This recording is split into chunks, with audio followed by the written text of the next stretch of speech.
भाग गया सब। इनको लगा कि भाग रहा है भारतीय, मारो गजवाए हिंद, अरे ससुरा गजवाए हिंद, तो मेरा बाप आ रहा है। भारतीय सेना, वायु सेना। लाल बहादुर शास्त्री उस समय भारत के क्या थे? प्रधानमंत्री। उन्होंने देखा कि तो बहुत दिक्कत की बात है, पाकिस्तान के पास कई फायदे थे, उसके पास सेवर जेट थे, उस समय का सबसे खतरनाक विमान था, और उसमें हीट सीकिंग मिसाइल लगी थी, या विंडर मिसाइलें थी साइड में, मारता था कौन? भारत के पास कोई मिसाइल नहीं थी।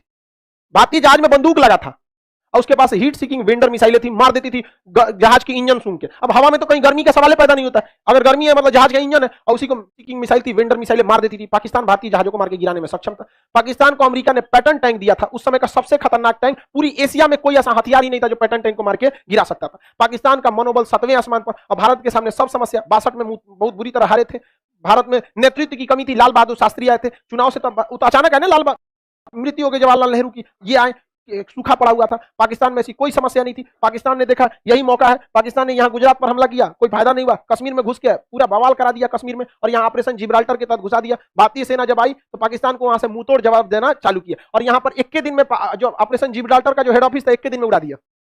एक के दिन में उड़ा दिया यहाँ पे, और वहां ऑपरेशन जिब्राल्टर की इनकी हवा निकल गई, पाकिस्तानी सैनिक भागने लगे थे यहाँ से। तो यहाँ हमारी थल सेना ने बहुत ही बहादुरी का परिचय दिया, लेकिन यहाँ पर उसकी एयरफोर्स भारी पड़ गई। एयरफोर्स के जहाज जो थे उसके, उसमें ना मिसाइलें लगी थी, और मिसाइल खुद ढूंढ के मार देती है। अब बंदूक में क्या है, मशीन गन लगा है, जहाज को टेढ़ा करना पड़ेगा, इसे करके मारना बहुत मुश्किल हो जाता है। और उसकी दुनिया की सबसे खतरनाक जहाज एस-4 नहीं था सर उस समय, तो अभी भी नहीं आया, रेडी नहीं हुआ, अभी आ रहा है। क्या बात करते हो, उस समय टेक्नोलॉजी भी नहीं थी, एस-4 तो दुनिया में कहीं नहीं था। तो उसके बाद वेंडर मिसाइलें थी, मार देती थी, धाए से कोई जहाज नहीं उड़ता था उसके आगे, डर के मारे। हमारे पास सबसे घटिया जहाज उस समय का नाट विमान था, नॉट विमान था, उसके पास सेवर जेट थे, स्टार फाइटर, सेवर जेट, उस समय के सबसे उन्नत जहाज थे, और उसमें हीट सीकिंग मिसाइल, वेंडर मिसाइलें लगी थी। हमारी जहाज मार के गिरा दिया, उड़ने नहीं दिया। हाँ तो तब हो गया, श्रीनगर एयरबेस पे आके बम मार के चल गए सब। तब क्या किया जाएगा? तो भारतीय सैनिक भी कहां जुगाड़ लगाया सब। इसने कहा एक काम करते हैं, पाकिस्तान के जो सेवर विमान है इनको हम लोग चकमा देते हैं। इन्होंने क्या किया, अपने नाट विमानों को बहुत ही हाइट पर उड़ाया, बहुत ही हाइट पर उड़ाया। किसको? नाट विमानों को, ताकि ये रडार के पकड़ में आ जाए। इन घोचुओं को समझ में नहीं आया, नाट विमान किसके पकड़ में आ गया? रडार में। और इन लोगों ने उड़ा दिया किसके खिलाफ? नाट विमान के खिलाफ। अब नाट विमान कमजोर थे, और ये स्टार विमान थे, इनका पीछा करने के लिए ये ऊपर गए। अब मशीन गन की लड़ाई में देखिए, हमारे पास मिसाइलें नहीं थी, हमारे पास क्या था? Machine gun. मशीन गन अगर लड़ाई में रहेगी तो उसी को फायदा होगा जो पीछे है या फिर ऊपर है, धाए धाए मार देगा।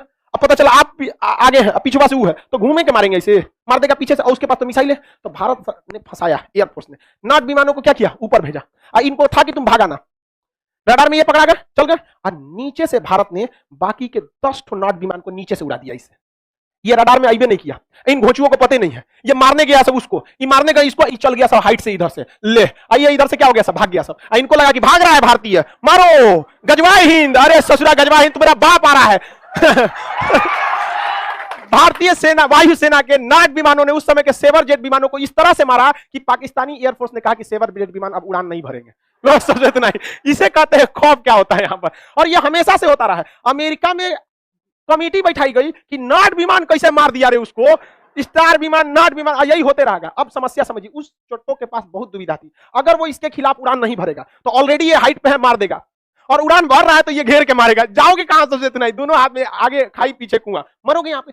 एयरफोर्स उसकी चौपट हो गई, और इतना बेहतर। शुरुआत में हमारी एयरफोर्स चौपट हुई थी, इसलिए हमेशा याद रखिएगा, हथियार मायने नहीं रखता है, चला कौन रहा है ये मायने रखता है। आज भी दुनिया, आज भी सबसे विश्वसनीय जहाज, दुनिया में सबसे ज्यादा लड़ाई लड़ा है F-16 जहाज। ये अब बहुत मॉडर्न जहाज है, अमेरिका का ही दिया है। और सेवर जेट भी किसका दिया था? अमेरिका का ही। और स्टार विमान भी किसने दिया था? अमेरिका ने। Heat seeking missile America, vendor missile America, तो दिया यहाँ पे। F-16 अभिनंदन लेके गए थे MiG-21, इसे उड़ता हुआ ताबूत कहते हैं, दुनिया का सबसे पुराना जहाज है, झड़ गया इसका पेंट टोंट भी, लेकिन इससे मार दिए किसको? F-16। अरे इसमें एक को इंजन है ना, इंजन में फेल हो गया था इनका। स्टाल पोजीशन कहते हैं, बहुत ज्यादा हाइट कर देते जहाज, स्टाल कंडीशन में चला, इंजन फेल हो जाता है, इसलिए इनके ऊपर मिसाइल हिट कर गई। अदरवाइज मिसाइल हिट नहीं करती, डबल इंजन रहता तब। और दूसरा विमान भी है 1980 का। आपके पास 1980 का मोटरसाइकिल है, क्या हाल होगा? लेकिन हिम्मत देखिए उस आदमी का कि लेके उड़ गया, और किसको मारने के लिए? अब मारियो दिया उसको, वो तो दूसरा कहा के ना मार दिया यहाँ पर। और दूसरी बात, वो पाकिस्तान की टेरिटरी में थे।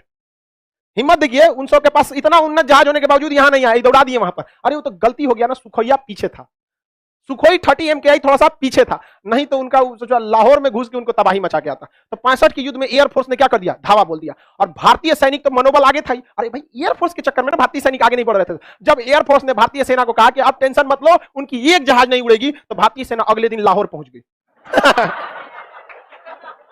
लाहौर पहुंच गई थी, और लाहौर के स्कूल पर पाकिस्तान का झंडा हटा के और वहां तिरंगा झंडा लहरा दिया गया था।